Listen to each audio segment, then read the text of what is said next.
Hey everyone! Today we're exploring another chilling and disturbing case. If you'd like to support the channel, don't forget to hit that subscribe button and stay engaged. It really means a lot. I truly appreciate it. Now, take a deep breath and let's dive in. Meet Jennifer, a 39-year-old wife and mother of two. To her neighbors, she was a picture of perfection. PDA meetings, Sunday church, a loyal wife to her husband David, who worked long hours as an accountant. But behind closed doors, Jennifer felt trapped, her marriage cold, her life monotonous. Then came Ravi and Arjun, two young immigrants from India, renting a small apartment nearby. They worked long shifts at a convenience store, barely scraping by, but they had charm, and Jennifer noticed. What began as casual conversations turned into flirtation. Soon, Jennifer was sneaking out her home, her wedding ring tucked away, her double life blossoming in the shadows. At first, it was intoxicating. The thrill of stolen nights, the rush of feeling wanted again. Jennifer told Ravi and Arjun things she'd never dared tell her husband, her loneliness, her dreams, her frustrations. In return, they showered her with attention, admiration, and more. But with passion came danger. The affair wasn't just one man, it was both. A twisted triangle of love, lust, and jealousy. And as the secrets piled up, so did the risks. Jennifer lied to her husband, lied to her friends, even lied to her children. But soon, someone started noticing the cracks. David, her husband, had suspicions. Long nights out, strange numbers on her phone, excuses that didn't add up. And then one night, he followed her. What he saw shattered him. His wife in the arms of a man half his age, not once, but twice. Rage boiled inside him. But instead of confrontation, David began planning. And on the other side, jealousy festered between Ravi and Arjun. Both men believed Jennifer loved him more. Both wanted her for themselves. The triangle was collapsing under its own weight. It all came crashing down one August night. Jennifer had arranged to meet Ravi in secret. Arjun, consumed by jealousy, followed. Words turned into shouting. Shouting turned into violence. And in the chaos, a knife was drawn. By the end of that night, blood stained the floor. One man lay lifeless. Another fled, terrified. And Jennifer, screaming, shaking, covered in blood, realized her secret life had just destroyed everything. When police arrived, the story unraveled quickly. Her husband exposed her double life. The community recoiled. What once seemed like a passion escape had ended in tragedy. The case shocked Los Angeles. A mother, a wife, a secret so explosive it ripped apart families and left one man dead. Jennifer's world of lies had collapsed. Ravi was gone. Arjun faced murder charges. David filed for divorce. And Jennifer, once seen as a devoted wife, was left with nothing but shame, guilt, and a haunting memory of the night her affair turned deadly. This wasn't just betrayal. This was destruction. Proof that when passion turns to obsession and secrets are built on lies, the cost is always greater than anyone expects. But here's the chilling part. Police later discovered another shocking secret Jennifer had kept hidden. And when it came to light, the case took an even darker turn. Police quickly arrested Arjun, the surviving lover, charging him with second-degree murder. He insisted it was self-defense, that Ravi had attacked him first over Jennifer's affection. Jennifer, meanwhile, played the grieving victim. She told detectives she was trapped between two men she couldn't control, that she never meant for any of this to happen. But detectives weren't buying it. Something about her story didn't add up.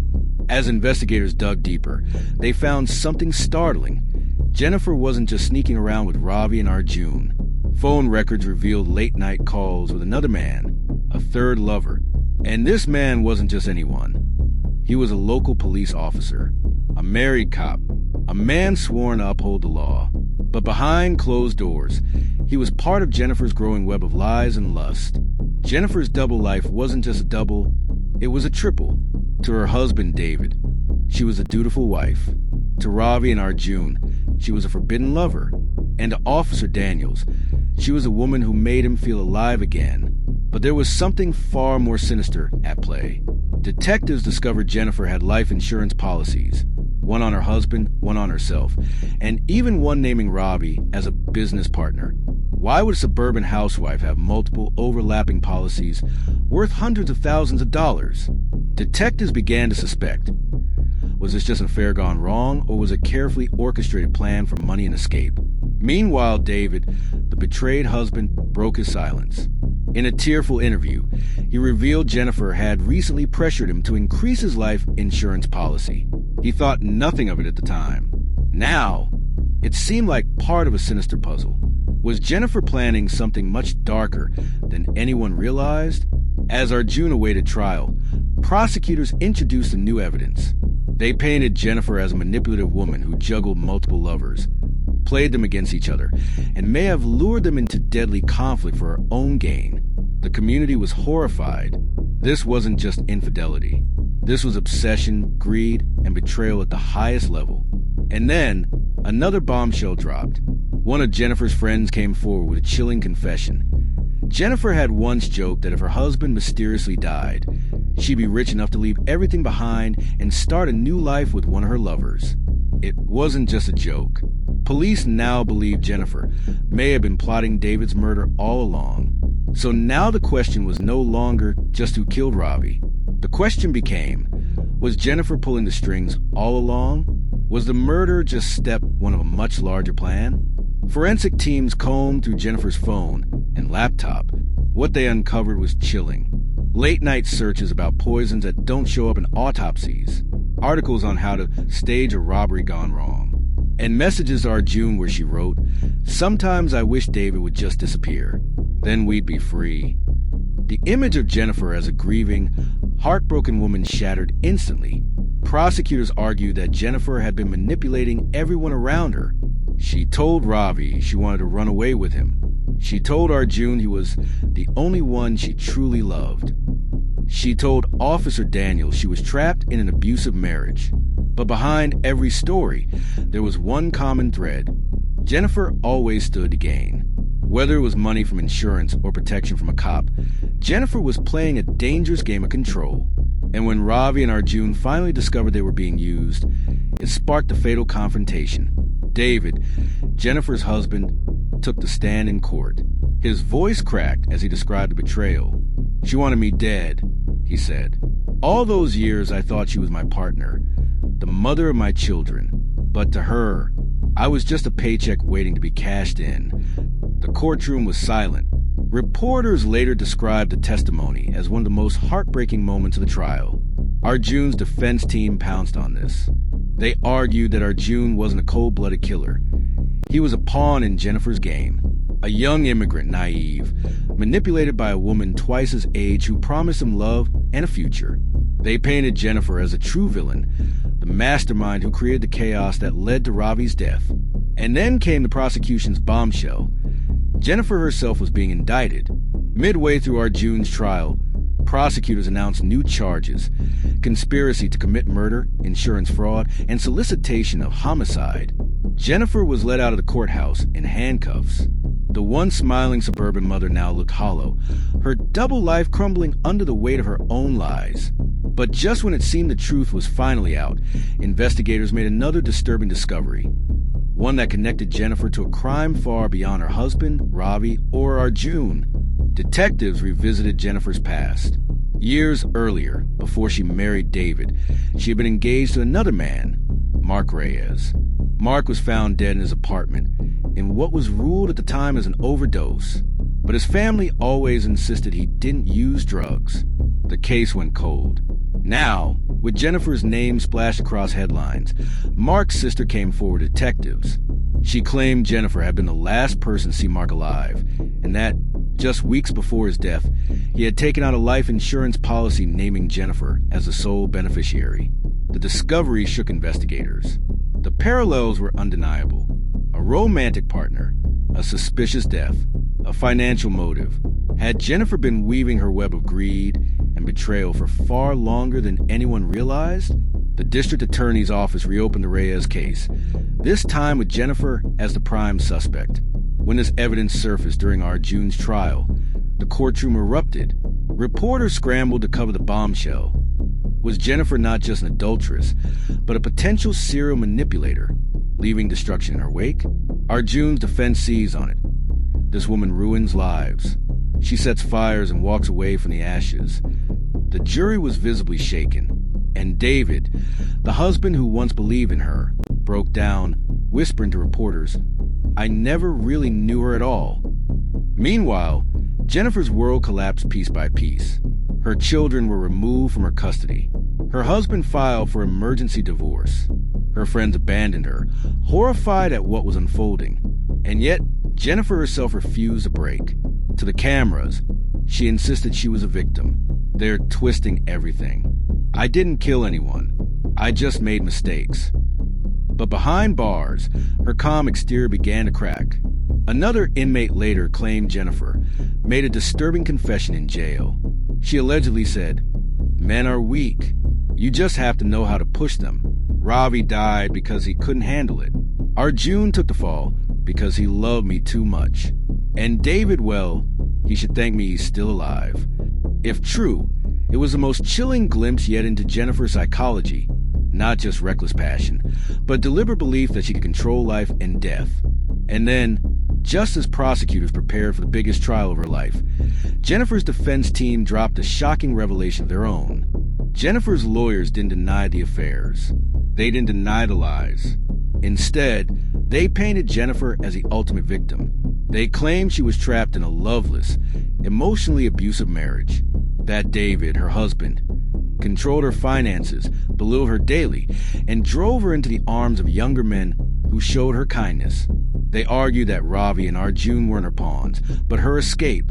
And when jealousy erupted into violence, Jennifer was caught in the crossfire of men she could no longer control. Then came the most explosive testimony of the trial. The defense called Officer Daniels, the married police officer who had been one of Jennifer's secret lovers. Under oath, Daniels admitted not only to the affair, but to covering up minor crimes for Jennifer in the past. Parking tickets disappeared. Complaints from neighbors were lost. It was a scandal that rocked the LAPD. A sworn officer entangled in the lies of a suburban housewife, compromising the very justice system he served. The defense spun it into their narrative. Jennifer wasn't powerful. She was desperate. So desperate she clung to anyone who offered her protection, even corrupt cops. But prosecutors had their own weapon, Jennifer's psychological evaluation. The court heard chilling words from experts: narcissistic tendencies, manipulative behavior, a disturbing lack of empathy. One psychologist testified, she doesn't see people as people. She sees them as tools, husbands, lovers, protectors. And when a tool is no longer useful, she discards it. The jury shifted uneasily in their seats. Then, David returned to the stand. This time, he erupted in anger. "She's lied to all of you," he shouted. "She lied to me, to Ravi, to Arjun, to everyone. She would have killed me if she had the chance. She's not a victim, she's a predator." The judge called for order, but the impact of his words lingered. The courtroom became a battlefield of narratives. Was Jennifer a broken woman driven to reckless choices? Or a cold, calculating manipulator who orchestrated every step of the tragedy? And just when it seemed the trial couldn't get any more shocking, the defense revealed one final, devastating piece of information. Jennifer was claiming she was pregnant.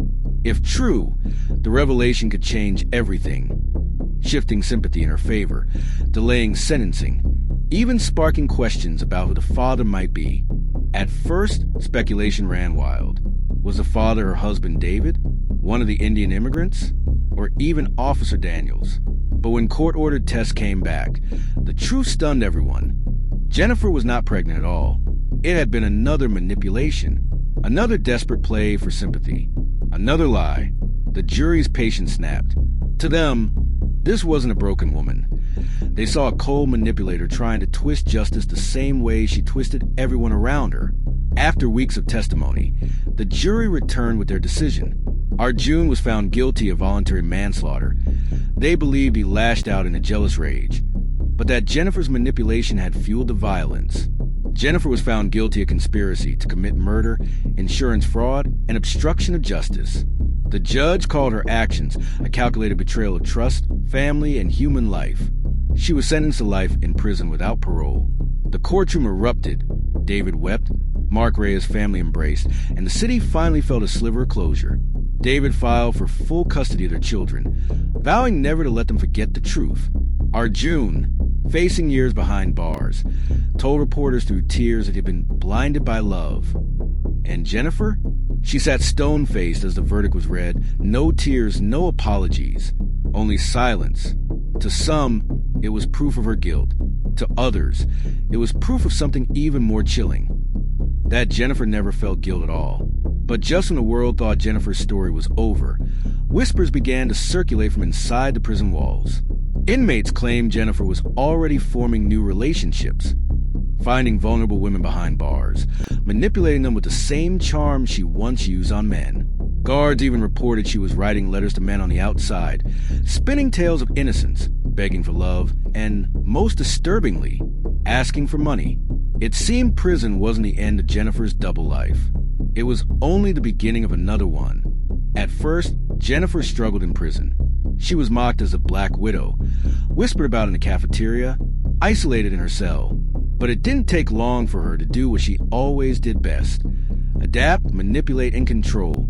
She befriended younger inmates, women serving time for minor drug charges, women with no family support, women desperate for someone to care about them. To them, Jennifer was glamorous, older, wiser. She told stories of her abusive husband and painted herself as a victim of men who never valued her. And soon, those women began doing favors for her, trading food, defending her in fights, even writing letters to her children on her behalf. Jennifer had built a new following, but Jennifer's reach didn't stop at prison walls. Guards discovered she had been writing letters to men on the outside, letters dripping with seduction and desperation. Some of those men sent her money, convinced they were helping a wrongly imprisoned woman. Others even promised marriage when she got out, despite knowing she never would. To law enforcement, it was proof that Jennifer's manipulative power was still terrifyingly effective. Inmates later claimed Jennifer wasn't just charming, she was dangerous. One woman alleged Jennifer pressured her to fake an illness so Jennifer could gain access to her medication. Another said Jennifer was encouraging fights between rival inmates just to watch the chaos unfold. And then came the darkest rumor, that Jennifer was plotting to have David, her ex-husband, harmed from inside prison. Investigators never proved it, but the whispers never stopped. Meanwhile, true crime enthusiasts across Los Angeles began to ask the same question. Was Jennifer simply a broken woman who couldn't stop lying? Or was she something far more dangerous, a predator who thrived on destruction, no matter where she was? Some call her a manipulator, others call her a monster. But one thing is certain. Even behind bars, Jennifer's story is far from over. And here's the chilling part. Recent reports claim Jennifer has been in contact with a man who runs an online support group for prisoners. Insiders say she may be plotting something that could shake more lives outside prison walls. Investigators discovered Jennifer had joined an online correspondence program to connect inmates with pen pals for emotional support. But Jennifer didn't just find pen pals. She found believers. In her letters, she spun the same story she always had. She was innocent, framed a victim of cruel men and a corrupt system. And unbelievably, some people believed her. They began sending money, gifts, and even letters of devotion. One man wrote, "I'll do anything for you, Jennifer. You don't belong in there. Tell me what you need." It wasn't just sympathy, it was worship. Inside the prison, Jennifer's small group of followers began calling themselves her family. One inmate tattooed Jennifer's initials on her wrist. Another reportedly attacked a rival inmate after Jennifer whispered, "She doesn't respect me." And when a new prisoner asked why Jennifer had so much power, one woman replied, "Because she sees what we really need. She gives us purpose." It was no longer about survival. Jennifer was building something bigger. Meanwhile, outside the prison, Jennifer's pen pal believers created a small online group. They posted her letters, defended her name, and even harassed David, her ex-husband, online, accusing him of lying and destroying Jennifer's life. It was disturbing proof that Jennifer's manipulation was contagious. Even locked away, she was still shaping lives, bending people to her will. Then came the most chilling allegation yet. According to prison informant, Jennifer had begun asking her followers to prove their loyalty, urging them to send money, intimidate other inmates' families, and in one case, allegedly plan a favor on the outside. Prison officials launched an investigation, but as with everything Jennifer touched, proof was slippery. She always knew just how far to push, without leaving enough evidence to destroy her. So now, years after Ravi's death and her life sentence, the question remains, who is Jennifer really? A woman broken by love and betrayal? Or a master manipulator who thrives on control and destruction? Some say she's finished. Others believe she's only growing stronger. And here's where it gets even more unsettling. Recent reports claim Jennifer may have found a new protector, not an inmate, but a correctional officer. If true, history could be repeating itself, and the cycle of seduction, corruption, and destruction may be far from over.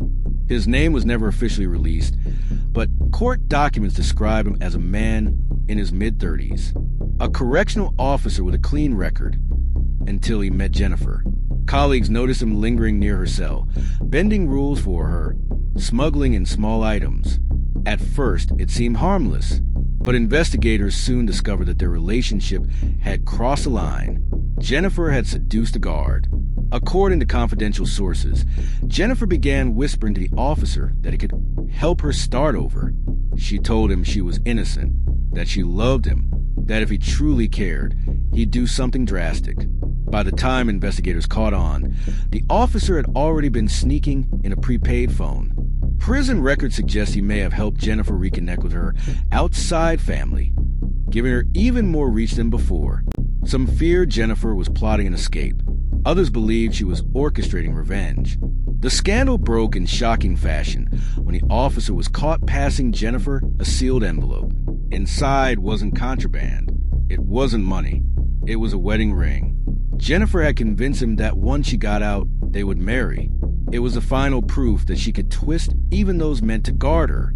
The officer was fired, arrested, and charged with misconduct. Jennifer was moved to a higher security wing, isolated from other inmates. But Jennifer's empire didn't crumble overnight. Her loyal followers, both inside and outside, continued to write her letters, send money, and spread conspiracy theories about her wrongful conviction. Her daughter cut all ties, vowing never to see her again. David, the ex-husband, disappeared from public view entirely, saying he wanted nothing to do with her story. And Ravi's family, thousands of miles away in India, still mourns a son whose life was stolen in the name of lust, greed, and betrayal. Jennifer will likely die behind bars. Yet her legacy remains one of chaos and destruction, a married woman whose secret affairs spiraled into violence, manipulation, and tragedy. She destroyed her marriage. She destroyed Ravi. And in the end, she even destroyed those who tried to protect her. But perhaps the most terrifying truth is this. Even locked away, Jennifer proved that her greatest weapon wasn't her beauty or her lies. It was her ability to control the hearts and minds of anyone who dared to believe her. So tonight, we close the story of Jennifer, the woman whose secret affair with young immigrants in Los Angeles turned deadly, and whose manipulations left a trail of broken lives in their wake. But as with every story like this, one question lingers. How many more Jennifers are still out there, hiding in plain sight? What are your thoughts on this case? Share your thoughts in the comments below. And don't forget to subscribe to the channel to stay updated with more stories, where each case isn't just about crime, but also offers a lesson for life.